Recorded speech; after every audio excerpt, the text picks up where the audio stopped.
How appropriate that we get to these chapters around the beginning of Holy Week. Throughout chapter 20 of Luke, we can see that the religious leaders are reaching a boiling point.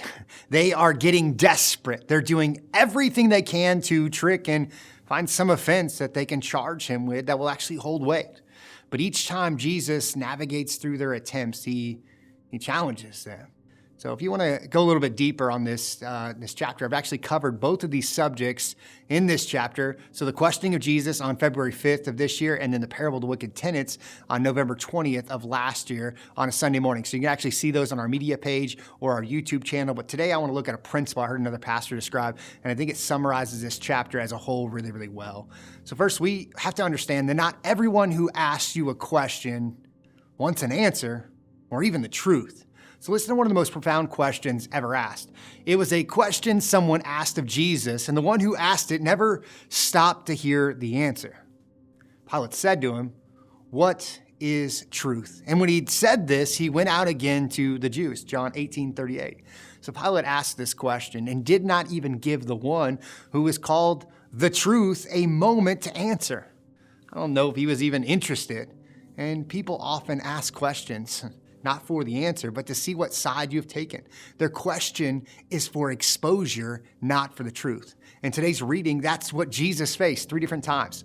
The religious leaders were asking questions, not to know the answer, but to see what side he was on. So today in this hostile culture we're in, we face the exact same thing in our workplaces, in our college campuses, and even in our local coffee shops. Maybe we can take a page from Jesus' book, from his dialoguing methods in a hostile environment. So let's look at 2 of the 3 situations. I want you to notice what was asked and then notice how Jesus responded. On one of the days while he was teaching the people in the temple and preaching the gospel, the chief priests and the scribes with the elders confronted him. And they spoke, saying to him, "Tell us by what authority you are doing these things, or who is the one who gave you this authority?" Jesus answered them and said to them, "I will also ask you a question. You tell me, what was the baptism of John, from heaven or from men?" Luke 20, verses 1-4. And they watched him, and they sent spies who pretended to be righteous in order that they might catch him in some statement so that they could deliver him to the rule and the authority of the governor. They questioned him, saying, "Teacher, we know that you speak and teach correctly, and you are not partial to any, but teach the way of God in truth. It is lawful for us to pay taxes to Caesar or not." But he detected their trickery, and he said to them, "Show me a denarii, whose likeness and inscription does it have?" And that's in verses 20-24 of that same chapter. So Jesus did the same thing with every ill-intentioned question. Remember, none of these religious people asked Jesus to hear the answer, but discover what side he was on. One apologist explains that every question comes with an assumption. That's why C.S. Lewis said, "Nothing is so self-defeating than a question that has not been fully understood." So let's take a page from what Jesus did. So what did he do in each situation? Jesus asked questions to the questioner. He questioned the question. And many ask questions but never have been questioned themselves. And I've seen preachers on television being asked these kinds of questions, from hosts on the Today Show to Oprah to reporters on CNN and Fox News. And every time they are asked a question, as Jesus was, they answer it and they get in trouble. So instead of doing what Jesus did, some of these pastors wrongly assessed that these people wanted an answer, which wasn't true. They wanted to know their side so that they could let that attack commence. Here's the principle.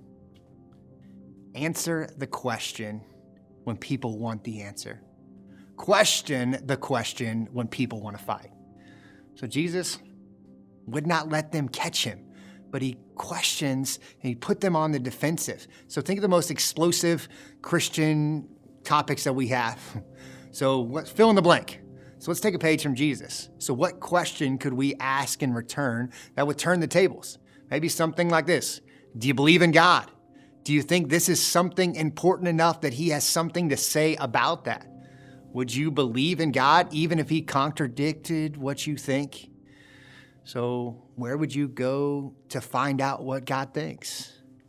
Someone said this: most people dismiss the Bible not because it contradicts itself, but because it contradicts them.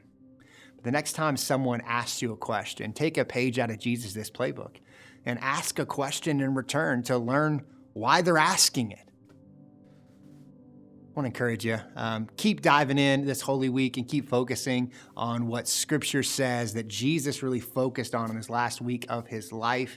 And then we can't wait to continue to celebrate what God's going to do in Good Friday and then next Sunday with Easter Sunday.